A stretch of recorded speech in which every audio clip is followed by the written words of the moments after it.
गांव में मुरली और मनोज नाम के दो दोस्त रहा करते थे। मुरली बहुत ही संघर्षशील था, लेकिन मनोज आलस करके अपने खेतों में काम किया करता था। अरे वाह मुरली, मैंने सुना है इस बार तुम्हारी बहुत अच्छी फसल हुई है। हाँ चाचा जी, इस बार मेरी बहुत अच्छी फसल हुई है। वो फसल बेचने पर मुझे काफी अच्छी कीमत मिलेगी। बेटा, इस बार तुम्हारे खेत में कितनी बोरी फसल हुई है? चाचा, 5 एक जमीन पर कुल 150 बोरी हुई है। ठीक है चाचा, चलो अब मैं चलता हूँ। मुझे आज अनाज को मंडी में बेचने के लिए भी जाना है। ऐसा कहकर मुरली वहां से चला जाता है। तभी थोड़ी देर बाद मनोज भी वहां से अपने खेतों पर जा रहा था। अरे मनोज बेटा, तुम कहाँ जा रहे हो? चाचा, खेत में फसल की बोरियां आज सुबह जल्दी जाकर मैंने भर दी थी। अब उन्हीं को लेने जा रहा हूँ। मनोज बेटा, तुम्हारे पास भी 5 एकड़ जमीन है ना? तुम्हारे खेत में कुल कितने फसल बोई है? हाँ चाचा जी, मेरे पास 5 एकड़ जमीन है और मेरी जमीन में इस बार 1 एकड़ में 20 बोरियां हुई है, तो 5 एकड़ की 100 बोरियां हुई हैं। क्यों मनोज बेटा, तुम्हारे खेत में इतनी कम बोरियों की फसल क्यों हुई है? तुम्हें पता है तुम्हारा जो दोस्त मुरली है उसके पास भी 5 एकड़ जमीन ही है। उसके जमीन पर 105 बोरियों की फसल हुई है, जबकि वहाँ की सारी खेत एक ही फसल देती है। क्या तुम्हें यह पता है? क्या कहा? मेरे दोस्त मुरली के खेत में इस बार 150 बोरियों की फसल हुई है, लेकिन उसने तो मुझे बताया ही नहीं। ठीक है चाचा, चलो अब मैं चलता हूँ। फिर शाम को मनोज अपनी फसल बेचकर अपने घर लौट जाता है। फसल के बारे में अपनी पत्नी को बताता है। मुझे पता है आपको 50 बोरियों का नुकसान क्यों हुआ है, क्योंकि आप अपने दोस्त मुरली की तरह पूरा जी जान लदाकर खेतों में काम नहीं करते हैं, इसलिए आपको पूरी 50 बोरियों का नुकसान हुआ है। क्योंकि आपका जब मन होता है आप तभी खेत जाते हैं, और अगर ऐसा ही रहा तो कैसे चलेगा? अरे तो सीमा, इसमें मेरी भी क्या गलती है? मुझसे जितना होता है मैं वो सब कर लेता हूँ। अब मुझे तुम ही बताओ, मैं इसके अलावा क्या करूं? आज आप अपनी जमीन को बेच दो और मुरली की पास वाली जमीन को खरीद लो। अगर मुरली की जमीन 5 एकड़ चाहिए है तो आप भी पूरी 5 एकड़ जमीन को खरीद लो और मुरली से कहो कि अब हम दोनों पूरे 10 एकड़ की जमीन पर साथ में मिलकर काम करेंगे और जो भी फसल आएगी दोनों बराबर बैठ लेंगे। हाँ, तुम ये बात बिल्कुल सही कह रही हो। मैं कल सुबह ही मुरली के पास जाकर इस बारे में बात करूंगा, और मुझे जहां तक पता है मुरली मेरी इस बात को टालेगा नहीं। फिर अगले दिन सुबह होने पर मनोज अपने दोस्त मुरली के घर जाता है। और भाई मुरली, कैसे हो तुम? मनोज भाई, मैं अच्छा हूँ, तुम बताओ सुबह सुबह यहाँ कैसे आना हुआ? मुरली, हम दोनों बचपन के बहुत अच्छे दोस्त हैं, तो मैं सोच रहा था मेरी जमीन को मैं बेच दूं और तुम्हारी जमीन के पास ही जमीन खरीद लो। वो भी तुम्हारी जमीन के बराबर पूरी 5 एकड़ है। हाँ मनोज भाई, खरीद लो। ये तो बहुत ही अच्छी बात है। मुझे भी मेरा एक अच्छा पड़ोसी मिल जाएगा। लेकिन अगर मुरली तुम्हें दिक्कत ना हो तो हम दोनों मिलकर तुम्हारी और मेरी जमीन पर खेती करें, क्योंकि दोनों को अलग अलग खेतों पर काम करने से अच्छा है कि दोनों एक ही खेत पर काम करें। इससे हम दोनों की फसल भी बहुत अच्छी आएगी। हाँ मनोज भाई, मुझे इस बात से कोई दिक्कत नहीं है। चलो हम लोग सेठ हीरालाल के पास चलकर जमीन खरीदने और बेचने की बात करते हैं, क्योंकि मेरे खेत की पास वाली जमीन सेठ हीरालाल जी की ही है। फिर दोनों सेठ हीरालाल के यहाँ चले जाते हैं। सेठ जी, मुरली के पास वाली जो जमीन आपकी है, मुझे वो जमीन खरीदना है। खरीद लो, मैंने कब तुम्हें मना किया है, लेकिन जमीन खरीदने के लिए पैसे लाए हो? दरअसल सेठ जी, बात ऐसी है कि मैं अपनी 5 एकड़ जमीन को बेचना चाहता हूँ और मुरली के पास वाली 5 एकड़ जमीन को खरीदना चाहता हूँ। तो खरीद लो, लेकिन तुम्हें मेरी जमीन और मुझे 5,000 रुपए देने पड़ेंगे, तभी मैं जमीन तुम्हें दूंगा। लेकिन सेठ जी, मेरी जमीन भी तो 5 एकड़ की ही है और आपकी जमीन भी 5 एकड़ की है, तो फिर आप मुझसे 5,000 रुपए और क्यों मांग रहे हो? देखो भाई मनोज, जमीन की समय के हिसाब से कीमत होती है। अगर तुम्हें चाहिए तो 5,000 रुपए दे दो, नहीं तो यहाँ से जा सकते हो। ठीक है सेठ जी, चलो आप 5,000 रुपए और ले लेना, लेकिन आपकी वो जमीन मुझे दे दो। फिर मनोज सेठ से जमीन खरीद लेता है और ऐसे ही कुछ दिन बीत जाते हैं। सुनो भाई मनोज, हमें कल से खेतों में हल चलाना होगा, इसीलिए कल सुबह तुम तैयार रहना खेत जाने के लिए। अरे यार, हल चलाने में तो बहुत ताकत लगती है। बैल के साथ साथ खुद पूरे खेत में चलना पड़ता है। मुझे इस काम से बचने के लिए कोई ना कोई बहाना तो बनाना ही पड़ेगा। अरे भाई सुनो मुरली, मेरी पत्नी की पिताजी की आज मृत्यु हो गई है, तो मुझे 12 दिन के लिए उनके यहाँ जाना पड़ेगा, और अगर मैं वहां नहीं गया तो अच्छा नहीं लगेगा। हाँ मनोज भाई, ये बात तो सही है, वो तुम्हारे पिता समान है, तो तुम वहां चले जाना। तुम्हारे हिस्से का काम भी मैं अकेले ही कर लूंगा। तुम बिन चिंता के वहां आराम से चले जाओ। मुझे तो ऐसा लग रहा था कि तुम इस बात के लिए बिल्कुल भी नहीं मानोगे। सच में तुम मेरे बहुत अच्छे दोस्त हो। मैं 12 दिन बाद आकर खेत में तुम्हारे साथ जी तोड़ काम करूंगा। फिर थोड़ी देर बाद मनोज अपनी पत्नी के साथ ससुराल चला जाता है और इस बात से मुरली बहुत परेशान हो जाता है। सुनो जी, आप इतने परेशान क्यों नजर आ रहे हो? क्या हुआ, क्या बात है?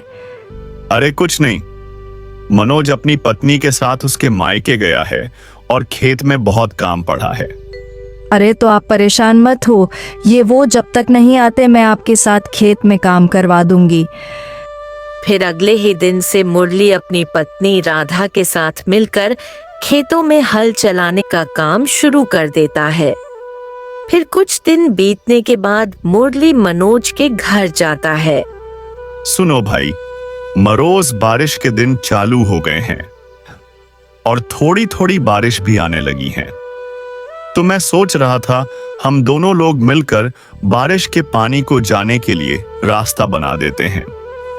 अगर हम लोग बारिश के पानी को जाने किसी सूलीज रास्ता बना दे तो सरमाए अपने खेत में बारिश का पानी एक जगह जमा नहीं होगा। अरे मुरली भाई, मुझे बहुत जरूरी काम है। अरे क्या हुआ मनोज भाई, इस समय तुम्हें कौन सा जरूरी काम याद आ गया? अरे हाँ, मैं तुम्हें बताना भूल गया। मुझे तुम्हारी भाभी को लेकर शहर में डॉक्टर के यहाँ जाना है, क्योंकि 2-3 दिन से तुम्हारी भाभी की तबीयत बहुत ज्यादा खराब चल रही है। ठीक है मनोज, तुम चले जाना, मैं यहाँ का सारा कामकाज देख लूंगा। मनोज अपने मन में सोचता है, अरे वाह, ये तो मेरी बात इतनी जल्दी ही मान गया। मेरे हिस्से का काम करने के लिए भी तैयार हो गया। दोनों मिलकर खेती बाड़ी करेंगे। ये योजना मेरी बिल्कुल सही थी नहीं, तो मुझे अकेले ही खेत में इतना सारा काम करना पड़ता। क्या सोच रहे हो मनोज भाई, तुम चिंता मत करो। मैंने कहा ना कि मैं यहाँ का सारा काम का संभाल लूंगा। वही तो मैं सोच रहा हूँ कि सारे काम काज तुम्हारे ऊपर छोड़कर जा रहा हूँ, पर मेरे भाई मुझे बिल्कुल भी अच्छा नहीं लग रहा। लेकिन मैं मेकिन नहीं से नहीं की, क्या करूँ, जाना तो पड़ेगा ही। फिर मनोज अपनी पत्नी को लेकर शहर चला जाता है। वहीं दूसरी ओर मुरली बारिश में भीगते हुए अपने खेतों में बारिश के पानी को जाने का रास्ता बनाता है। सुनो जी, मुझे ऐसा लगता है जब अपने खेत में कोई काम नहीं होता तो आपका दोस्त मनोज घर पर ही रहता है, और जैसे ही आपको खेत में कोई काम होता है तो वो कोई बहाना बना लेता है। मेरा शक बिल्कुल सही है, वो जानबूझकर बहाने बनाता है और काम से बचने के लिए शहर चला जाता है। ये तुम क्या बोल रही हो? तुम ऐसा बोलकर मेरा और मेरे दोस्त के बीच झगड़ा करवाना चाहती हो? वो मेरा बचपन का दोस्त है, मुझे कभी धोखा नहीं दे सकता। आपको मेरी बातों पर बिल्कुल विश्वास नहीं है ना? देख लेना, कुछ ही दिनों में आपको सच का पता चल ही जाएगा। ऐसे ही कुछ दिन बीत जाने के बाद फसल तैयार हो जाती है। मनोज भाई चलो, हमें आज अपनी फसल की कटाई करनी है, क्योंकि आज शाम को ही मुझे मेरी पत्नी के साथ साली की शादी में जाना है। और आज फसल को नहीं काटा तो कल से फसल खराब होना शुरू हो जाएगी। हाँ ठीक है मुरली भाई, आज हम दोनों फसल को काट कर बोरियों में भर लेंगे। फिर वो दोनों खेत में चले जाते हैं और पूरी फसल को काटकर बोरियों में भर देते हैं। ठीक है मनोज भाई, अब हम लोगों ने सारी फसल की बोरियां तो भर ली हैं और अब शाम भी हो रही है, तो मैं साली की शादी में जाने के लिए निकल रहा हूं। तुम इन अनाज की बोरियों को बैलगाड़ी में भरकर अपने घर ले जाना। जब मैं कल आऊंगा तो हम लोग मिलकर मंडी में फसल को बेचने के लिए चलेंगे। अरे भाई तुम चिंता मत करो, जब मुझे काम था तो सारा काम तुमने अकेले ही किया था, और अब तुम एक काम है तो मैं सारा काम अकेले ही कर लूंगा। तुम इस बात की बिल्कुल भी चिंता मत करो, मैं इन बोरियों को बैलगाड़ी में भरकर घर ले जाऊंगा। फिर मनोज सारी फसल को बैलगाड़ी में भरकर घर ले आता है। सारी फसल को यहाँ क्यों लेकर आए हो? मंडी में बेचकर क्यों नहीं आए? वो क्या है ना, मुरली उसकी साली की शादी में गया है और वो कल सुबह लौटेगा। उसके आने के बाद ही हम इन बोरियों को मंडी में बेच आएंगे। चलो ये तो अच्छा हुआ कि आप सारी बोरियां यहाँ देकर आए हो। मेरे पास एक योजना है। बताओ बताओ, क्या योजना है और यहाँ पर फसल को लाना क्यों सही है? देखिए, आपका दोस्त कल सुबह तक नहीं आने वाला, और इतने में हम लोग इन फसल की बोरियां को अपने घर के पीछे वाले कमरे में रख दें तो नहीं तो सारी फसल का पैसा केवल अपना ही होगा। हाँ ये बात तो तुम बिल्कुल सही कह रहे हो, लेकिन हम मुरली को क्या बोलेंगे कि सारी फसल कहाँ गई? अरे इस बात की आप चिंता मत करो। कल सुबह जब आपका दोस्त फसल देने आएगा तो बोल देना कि सारी बोरियां घर के बाहर ही रखी थीं और पता नहीं यहाँ से कौन चुरा कर ले गया। बस इतना ही बोल देना। इसमें आपका दोस्त क्या ही कर पाएगा, वो कुछ नहीं बोलेगा। अरे वाह सीमा, तुम कितनी बुद्धिमान हो, तुम्हारा कितना दिमाग चलता है। मैं तो केवल खेत में काम करने से ही बच रहा था और तुमने तो सारी फसल को ही अपना बना लिया। अरे वाह सीमा, तुम्हारा कोई जवाब नहीं है। आप इस काम में बिल्कुल भी देरी मत कीजिए। आप सारी बोरियों को बैलगाड़ी से उतारकर घर के बाहर ही रख दीजिए, ताकि गांव वाले भी देख सकें कि बोरियां अपने घर के बाहर रखी हैं। फिर रात होने पर हम दोनों मिलकर बोरियों को छिपा देंगे। फिर रात होने पर दोनों पति पत्नी मिलकर सारी बोरियों को घर के पीछे वाले कमरे में छिपा देते हैं। फिर अगर दिन सुबह होने पर मुरली मनोज के घर आता है। अरे मनोज भाई, तुमने सारी बोरियां कहाँ पर रखी हैं? चलो आज हम लोग उनको मंडी में बेच आते हैं। हाँ हाँ मुरली भाई, चलो चलते हैं। फिर वो दोनों घर के बाहर जा लेट जाते हैं। अरे बाप, ये मैंने तो सारी अनाज की बोरियां यही रखी थी, कहाँ गई बोरियां? अरे मनोज भाई, तुम ये क्या बोल रहे हो? कहाँ पर है सारी बोरियां? मुझे नहीं पता, मैंने तो कल शाम को सारी बोरियां लाकर यही रखी थी।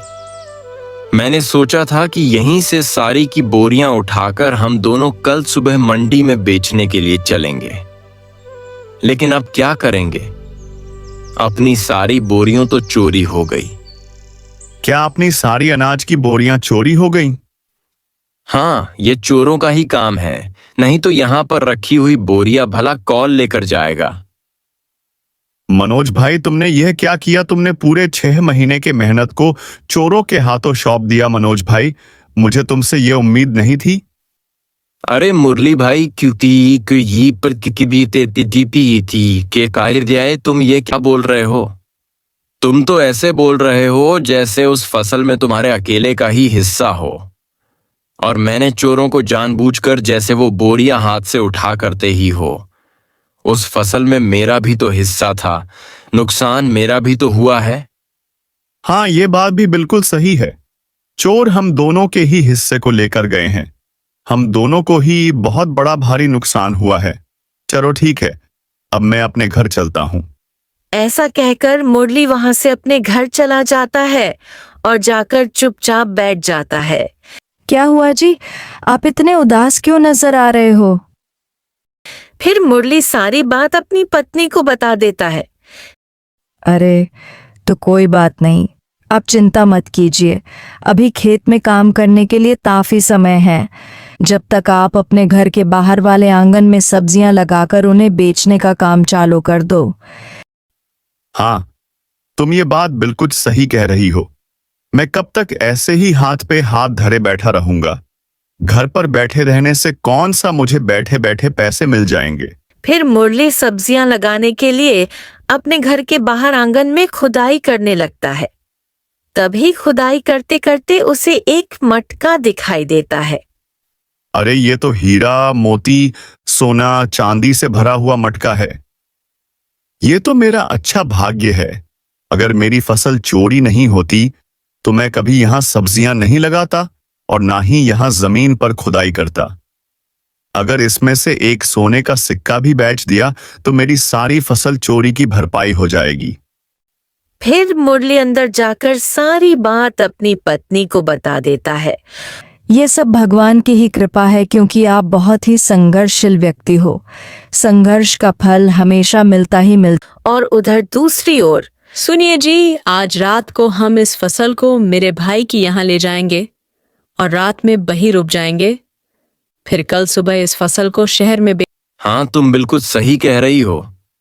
हम इस तो और ऐसा ही करेंगे। फिर रात होने पर मनोज और उसकी पत्नी उस कमरे में जाते हैं जहां उन्होंने फसल रखी थी, तो दिखते हैं कि उनकी सारी फसल की बोरियां खराब हो चुकी हैं। अरे, ये क्या हो गया? हमने इनको यहाँ छुपाने से पहले ये तो सोचा ही नहीं कि अगर फसल को थोड़ी भी हवा नहीं मिलेगी तो सारी फसल खराब हो जाएंगे। ये सब तुम्हारी वजह से हुआ है। जो मेरे हिस्से में मिलने वाला था अब वो भी मुझे नहीं मिलेगा। अपने हाथ से सब कुछ चला गया हो आने वाला था, वो भी अब हम क्या करेंगे? हमारा सब कुछ बर्बाद हो। तो दोस्तों, हमें इस कहानी से यही शिक्षा मिलती है कि हमें कभी भी किसी के साथ बुरा नहीं करना चाहिए, क्योंकि बुरा करने वालों के साथ हमेशा बुरा ही होता है।